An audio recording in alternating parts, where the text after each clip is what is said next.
Hey, this is Nicole Kelly, host of Disarming Disability. Thanks for listening to the following show on Public House Media.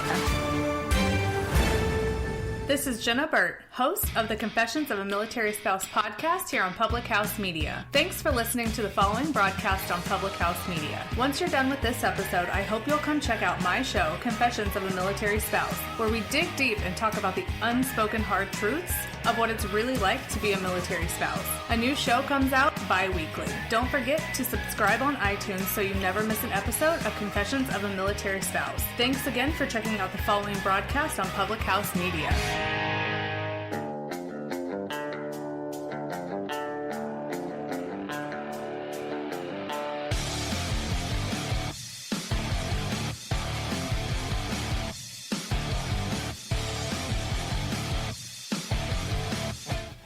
Welcome to Beauties and Headcanons, where we're nerdy, and you probably are too. Or else, why would you be listening to these two nerdy girls talk nerdy to you, right? Right.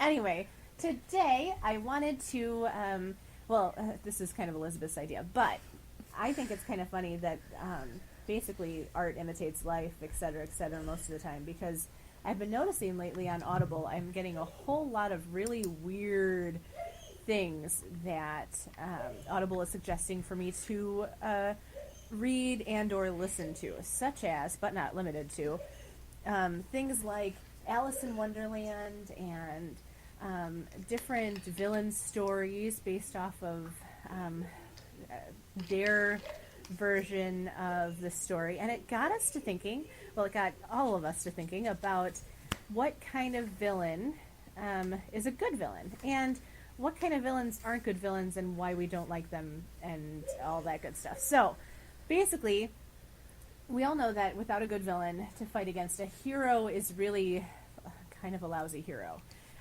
They don't shine as much, they're not appealing, they're not someone you get behind, they're not someone you want to win. You know, Batman is so popular, and I know we talked a lot about him last week, so bear with us here. But Batman's so popular because he's got such a bunch of rogue gallery of villains to fight against. So it's interesting because not all villains are created equal, but there is kind of like a recipe for what a good villain has. Jerry Jenkins has a blog where he says, your villain has to be convinced he's the good guy. He has to have likable qualities. He has to be a worthy enough opponent to make your hero look good. And you and your reader have to like when he's on stage. So you have to kind of get behind the villain too. He's clever, he's accomplished, he can't really be a fool or an idiot. Villains can be girls too. So villains can also, you want them to have many of the same characteristics of the hero, but misdirected. And to be fair, we've talked a lot about anti-heroes lately too. So we're kind of bombarding you guys with this. A villain should occasionally be kind and not just for show.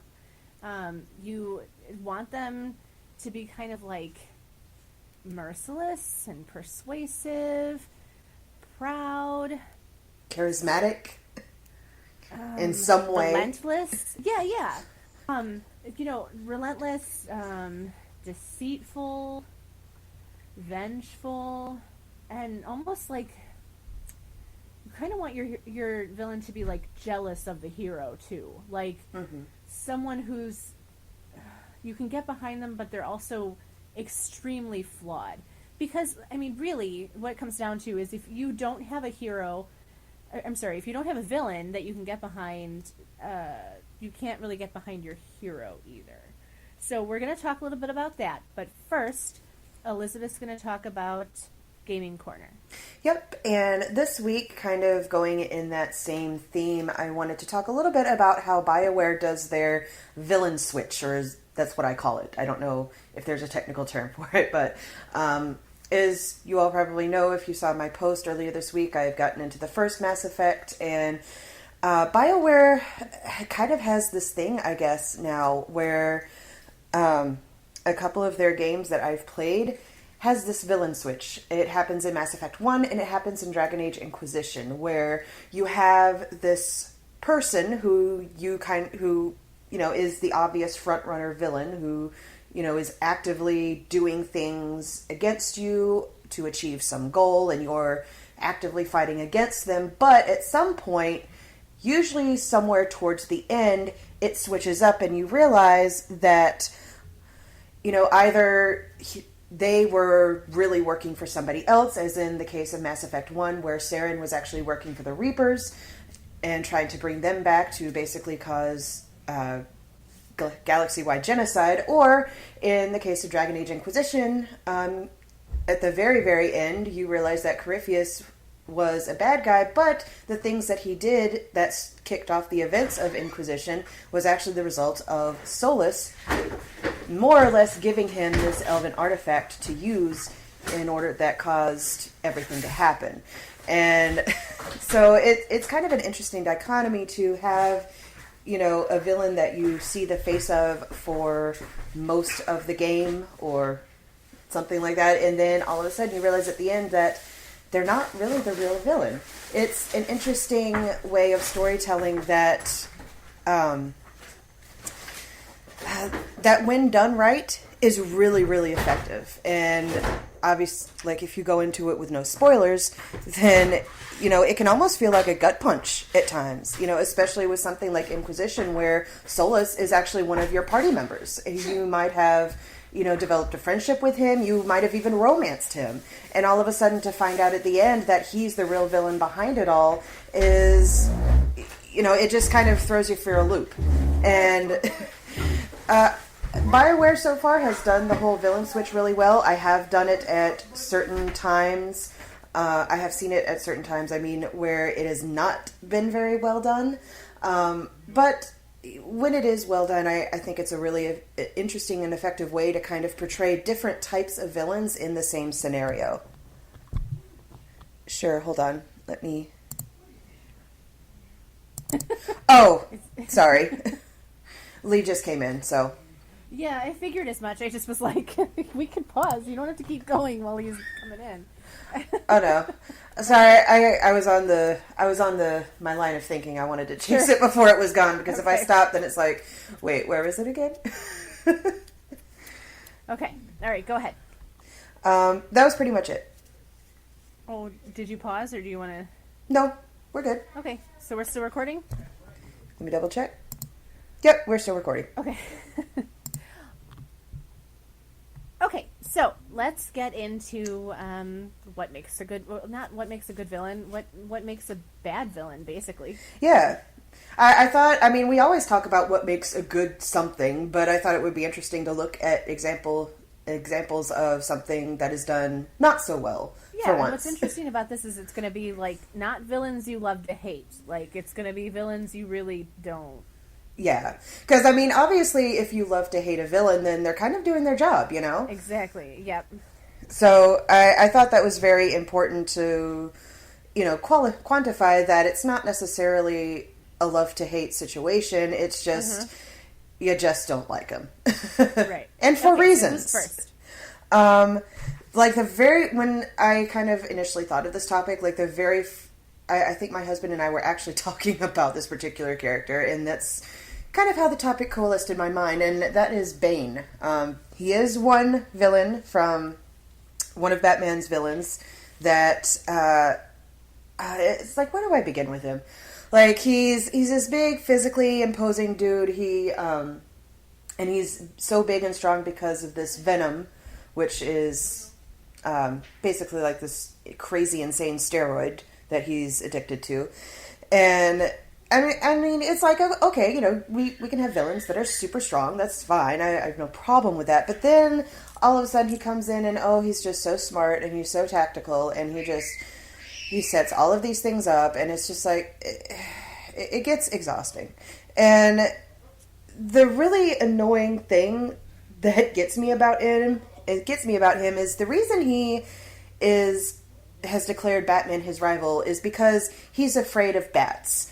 And so I guess because Batman's name is Batman, I guess that kind of determined in his mind that was supposed to be his rival then? Even though he's not a bat?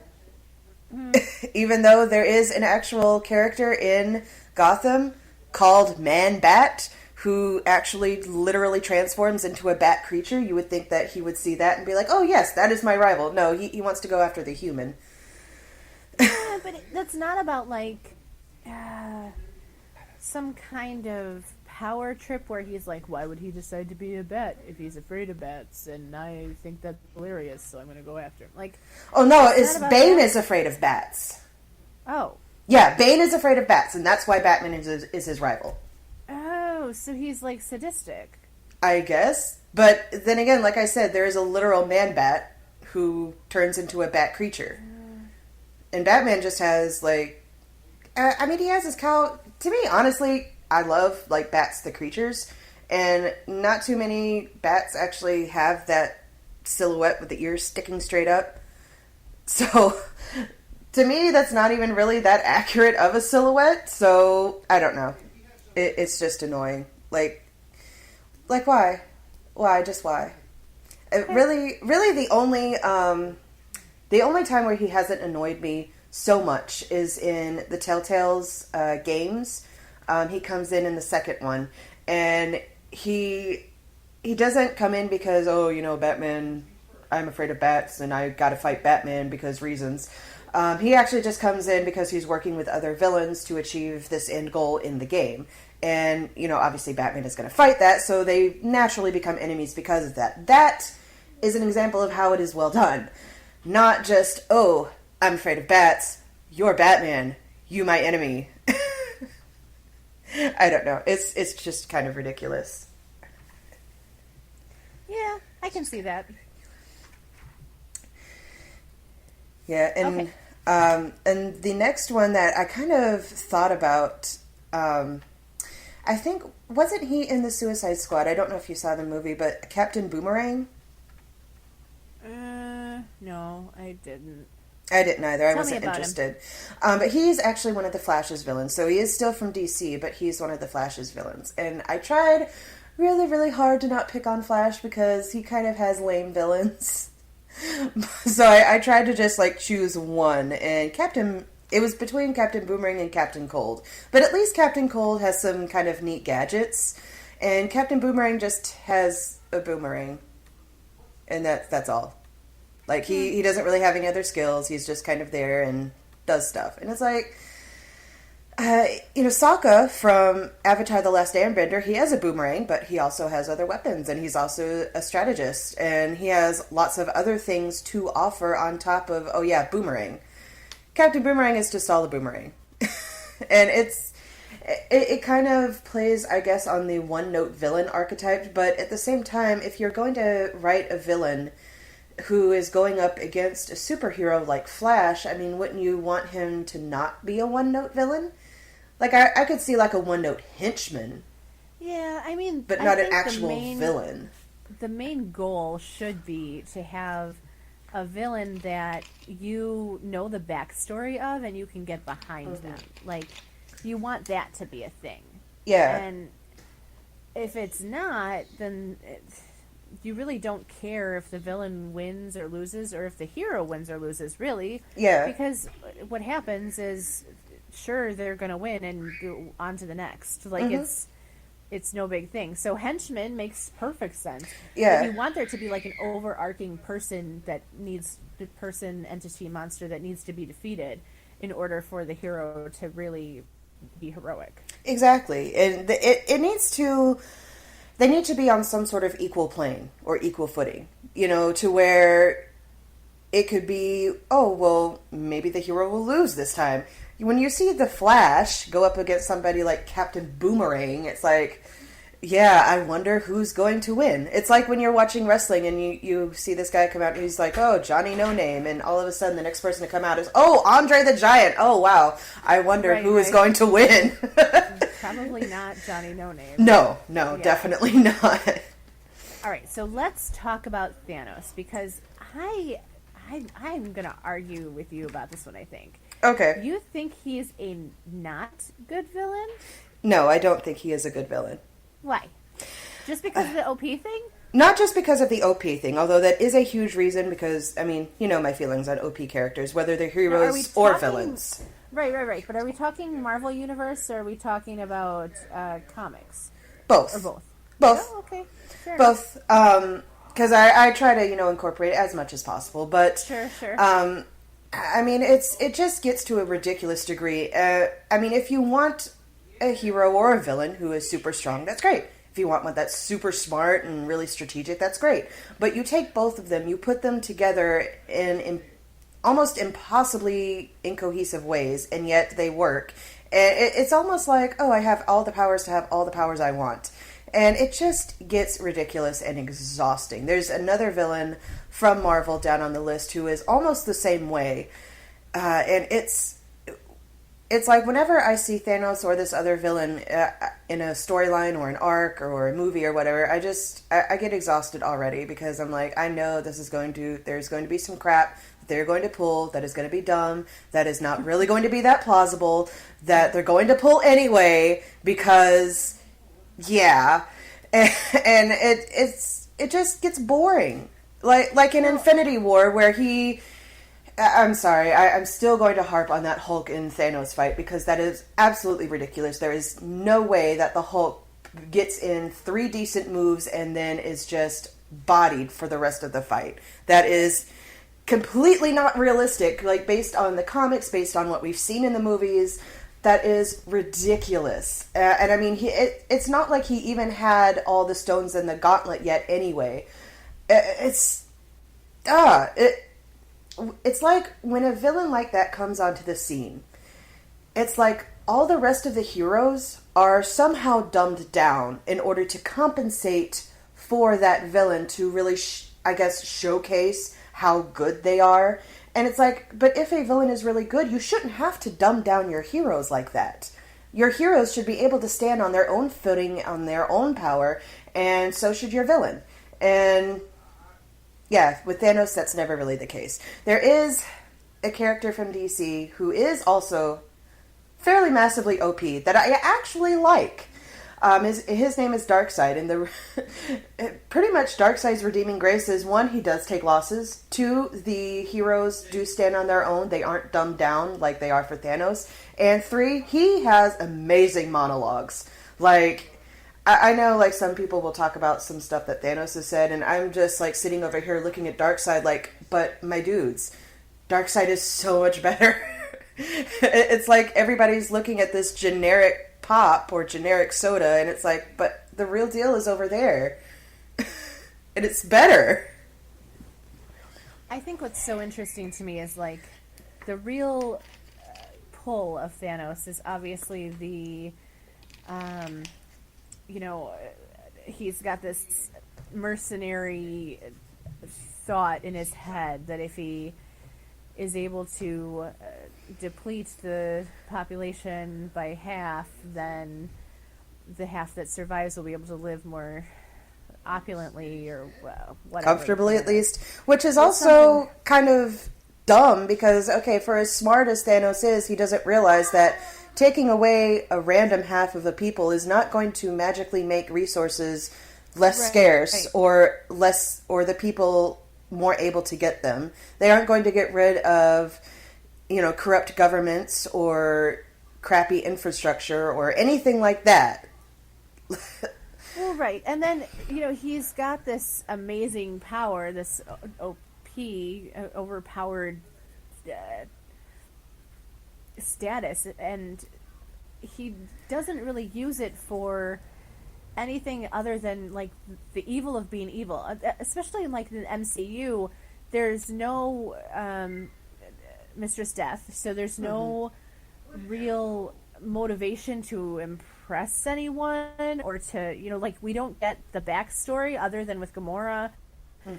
They try really hard. Like, they try really hard to make him someone you wanna believe is a good villain. So I can see your part of things, but I also, like, I might have drank the Kool-Aid a little, I guess. That's okay. That's okay. I mean, the thing is it can be so easy to, like, go into at the moment and, watch something and be like, and be kind of dazzled or overcome by it. But I don't know, like, when I come out and I, like, take a step back and, like, think about it critically, I'm like, wait, this doesn't really make sense, or this doesn't really work. So, you know, whenever, like, we do episodes on, like, movies and stuff like that, I always try to give it at least, like, 24 hours since I've seen the movie, just to give myself time to process, to come down, to kind of, you know, to kind of take it all in. Because it's kind of a process, I think, of, you know, taking in stories, characters, arcs, and all that stuff. So,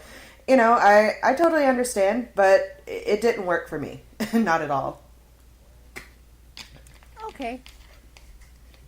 All right, who's next? Now this one is a new character. She has just appeared in the most recent game, so I know you're not going to really know much about this one. But just trust me on this. Her name is Kronika, and she is from Mortal Kombat 11. Now, I am two parts disappointed with this. Firstly, because at the end of Mortal Kombat X and in the beginning opening cinematic of Mortal Kombat 11, we saw the wonderful corrupted Dark Raiden, and I thought for sure Mortal Kombat 11 was going to have him actually be the big bad, which I was kind of psyched about, because Raiden has always been like this paragon of virtue and, you know, justice and fairness and equality and all of this stuff, and to have him like just turn around and have that turn, I thought it was going to be so awesome to see. But unfortunately we only got him for about a chapter and a half ish, something like that, in the story mode. And after that, the real villain Kronika appeared. Now, earlier in Gaming Corner I was talking about how, you know, the real villain reveal, the villain switch. This is not a good villain switch for me.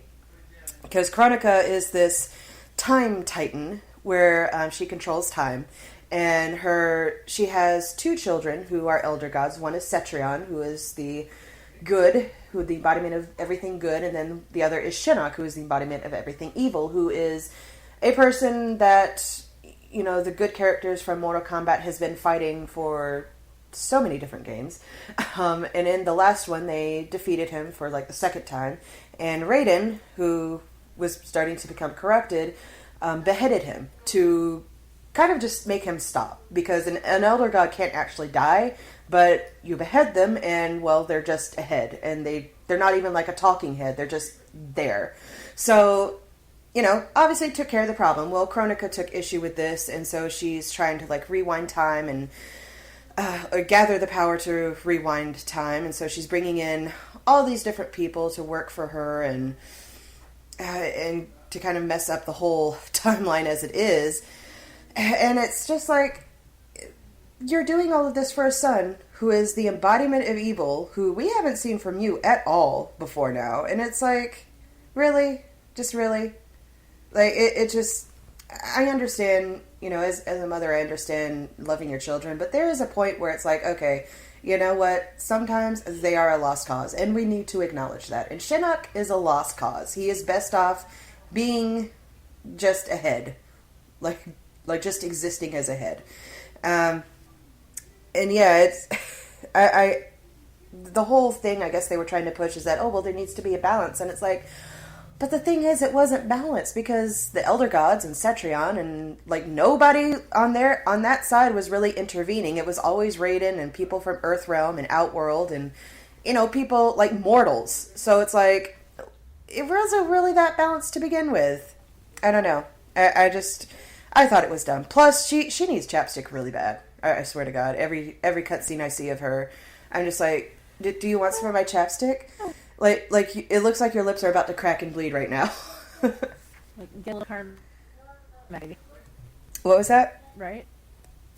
Like, get a little bit of Carmack? Yes, like, get some of that stuff, because I don't know what happened with her design, but her lips look so dry, and I'm just like, I gotta take a drink every time I see her. I'm like, that is so dry. So dry like my soul. Oh my goodness. Okay, so I'm gonna have to believe you on that one because I don't know anything about Mortal Kombat. So okay, I mean I guess so. Who's next? This next one I actually almost forgot about. Almost legit forgot about because he is so forgettable to me. When you think of Star Wars villains, you know, you think of people like Darth Vader or Emperor Palpatine, or if, you know, you're into the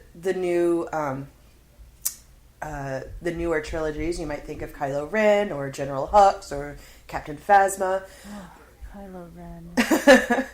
But the villain who was supposed to be behind the scenes, who, like we saw one little hologram of in the 7th movie, and then we saw like one scene of him in the 8th movie, is Snoke. And he's supposed to be like at the head of everything, but I look at him and I'm like, but why? He doesn't seem particularly charismatic or engaging. He seems very one-dimensional, just kind of like a placeholder. And I'm like, how did somebody like that, like, you know, inspire all of these people around him to take up this banner to fight for him? Like, I just don't see it at all. Yeah, I'm not familiar with that one either. Let's talk about something I'm familiar with. I don't know. We could talk about a Harry Potter villain. Ooh, which one? Are there any bad ones that aren't bad enough?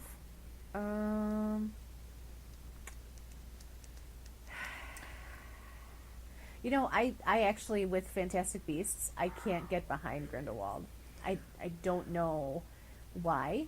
And I couldn't, I mean, like, he just doesn't seem, and that's probably the point. Like, that's probably where they're going with it, because he is going to be someone that people get behind and believe is not doing awful, terrible, evil things. And maybe that's it. Maybe it's because he's really convincing people, but we just don't know enough about him at this point in time. Like, yeah, he is. I do see like where the charisma is coming from and everything. I mean, we didn't really get a whole lot about him in the books themselves. Like, right, there's only that little bit of tidbits about what's yeah, up with Dumbledore. So yeah, and where when Voldemort went to ask him about the Elder Wand, that was it. That was all we really got of Grindelwald to begin with. So I mean, you know, we didn't like have a whole lot of basis for him.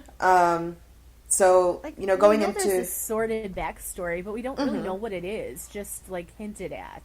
Yeah, and I gotta say, like, the backstory that they're giving him is in Fantastic Beasts is not really something I would have seen, because again, we were talking about this back in our Star Wars episode sometime last year. When you make a villain, especially a villain who, you know, befriends good guys before they actually turn bad, you need to have them actually be good in the beginning. Because there needs to be that something that appeals to the hero to befriend them before they turn. Grindelwald, I can't really see anything that appeals to him that would appeal to Dumbledore in order to, you know, befriend him before he, you know, does his thing.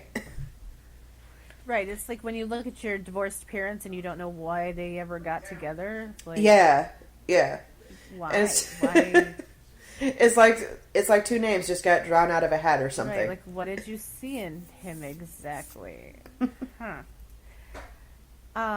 Okay, so we can go back to something you know all about. Doctor Doom. Let's yes, Dr. Doom. Yes, that was the villain that I was mentioning earlier.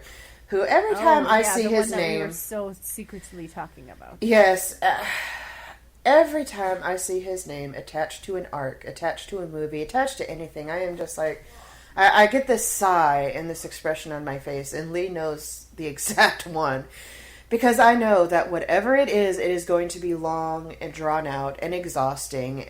It's going to be like this chess game with the heroes, where the heroes are just always perpetually behind, and he is just always somehow ahead, even though it's implausible.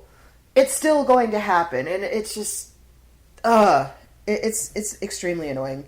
It's kind of like Cartman's little ninja hero, where he was like, I am Bullrog, and I have all the powers to have all the powers I want. That's basically kind of like Doctor Doom, where he just, if he doesn't have the powers, he's going to invent something that works in its place. And it's just like, really? Like, this just seems really implausible. Well, it happened. Yeah, no. It doesn't work for me. I mean, there is something to be said for having an intelligent villain. There's something to be said for having a villain who can, go toe-to-toe with a hero, especially a hero who might be more physical, and go to and address them on a more intellectual level. But when you combine strength and intuition and all of this, and powers and all of this other prowess, it pushes the boundaries, and not in a good way, and it really stretches your suspension of disbelief to the point where it breaks. When you go and you watch a movie, or you read a book or a comic, or you play a game, there's always that suspension of disbelief where it's like, it's not real, but for the time that you're consuming the media, you consume it as if what was happening was real. And when you see something that is just so jarringly implausible, it breaks that suspension of disbelief where it's just like, okay, that's ridiculous. That is just too much, Yeah. And the same thing kind of happened for me with Kuvira in Legend of Korra, which, again, I kind of feel sorry for Korra because, none of her villains were all that good. But Kuvira is easily the worst. She is just super smart. She's always a step ahead.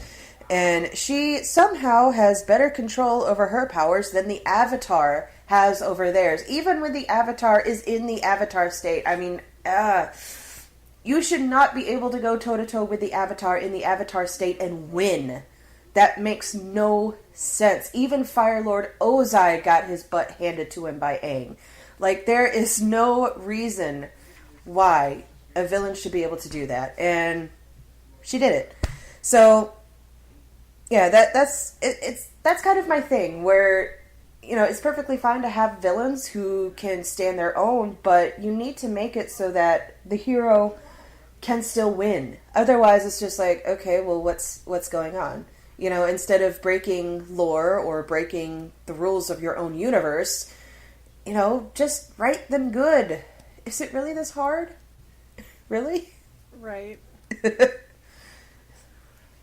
Well, that being said, I think I'd like to talk a little bit about Geek on Fleek. I have been hearing some things about Disney villains, and I guess part of it stems from last month. The Disney parks had the villains take over Night United show. It just ended, but of course I read blog posts, a day late and a dollar short. And they really just had to do with the coolest shows at Disney ever. The funny thing is, there's also been this meme or Facebook post or something that's been passing around about this woman who was upset about grown adults going to the Disney parks without children. Oh, yes. To enjoy the parks, and how that was infringing on her experience with her kids.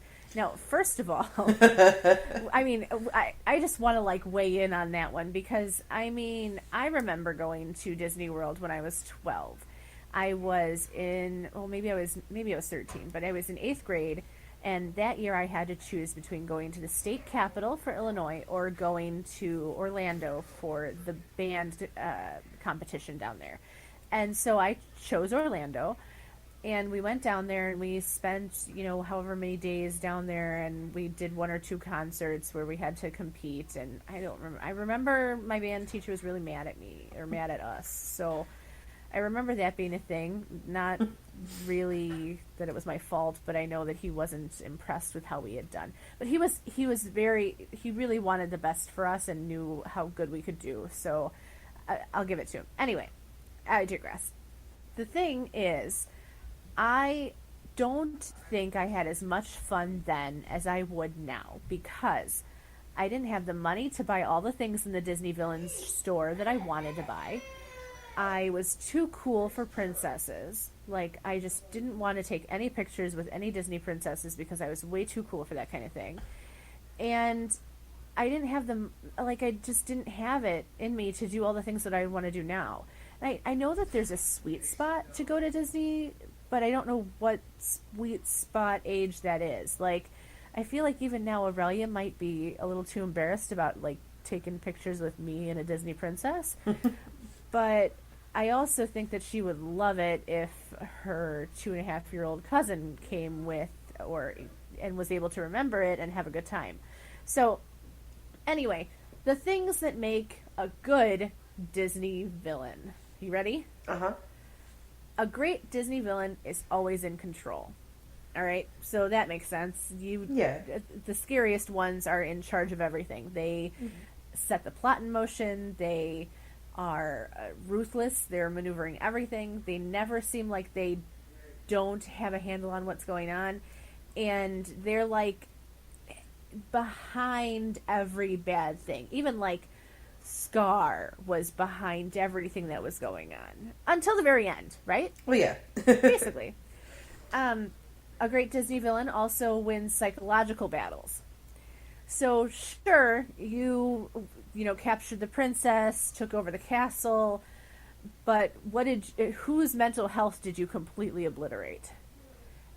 Right? Like right. Jafar, the Sultan, Mother Gothel. Who? Mother Gothel.